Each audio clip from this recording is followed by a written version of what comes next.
I like Barbera, so I came here, and I think it's good to make what the terroir give to you.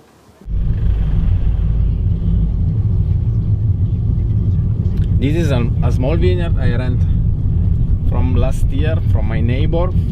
He's 85 and he still working the vineyard and he still make wine. Oh. Yeah. We don't use herbicide, as you can see. We like herb, is not so important for the vineyard. For the small, yes, but we make it by hand. We don't use the yeast, so everything is natural. And the second fermentation is for the Barbera, especially in some vintages, is not easy because the most important characteristic in the Barbera is the acidity, so it's difficult for the second fermentation. And you have to choose the right time to make every single work. And in the end of July, when the grapes starting to change color, we start to cut the grapes. We leave only between 6 and 8 grapes for plant, not more.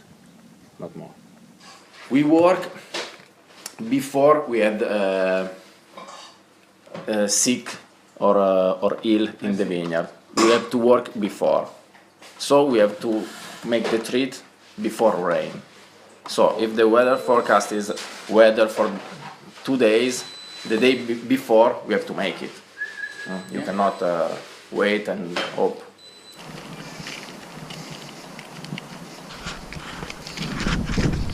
I'm very small, and so I'm bio and organic, and I make wine like I like to drink wine. So without anything, I use just a little bit of sulfites and nothing more in the cellar. So I think the people who drink my wine is like me. So they like small wine producer, wines without tricks. So Without tricks? very honest. Yeah. Honest. For tricks, for me, is to make a wine in the industrial way. So with a lot of practice in the cellar and a lot maybe of how do you say, chimica? Yeah, chemicals. Chemicals in the vineyard. Just simple. We spend 80% of our time in the vineyard. So because I don't make anything in the cellar, and so I have to take the grapes better as possible for the season, you know. And so without tricks, without maybe this smell of vanilla with all this new wood or something like this. Just this. The ambition for a winemaker, make the wine in this way, is to use the barrique, but you cannot smell the barrique. Yeah. The barrique just help to grow up the wine, not to modify the smell, the nose. Now we are going to try 2 wines from the barrique.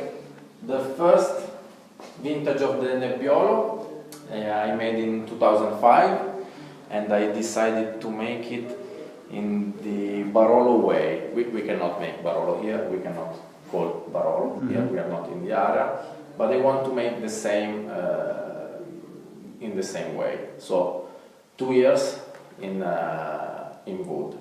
I use all barrique, no new barrique, no one. So this is not Barbera, a different kind of grapes, and this is Nebbiolo. Ok. Io ho il vostro bicchiere. So completely different from the other wines. Yes. Different grapes. Nebbiolo is different color, different nose, different mouth, everything. It's more elegant, more fine, really different. Less acidity, more tannin, and Nebbiolo is the king of the grapes in Italy. So. I think Niente it's però non è tuo. one of the best thing to make red wine in Piedmont, because I think it's one of the most important areas for this kind of job. The competition, yeah, for sure. Non è questo. Is not easy to start in 2010 when the market is full and everyone already makes everything, you know. And I'm not rich, but I made it because I didn't have a family, so I was alone. If something goes wrong, is only for me, not for a lot of people. For the competition, yes, but I think the market is big and there is place for everyone. You have to understand what you want to do, and you need a philosophy, and go straight with your philosophy and don't look too much to other things, because if you start to take a look or to imitate big industries, you are dead before to start, because they make a completely different job, and so the prices are completely different and you cannot make the same thing. But I'm very happy to stay here to make this job.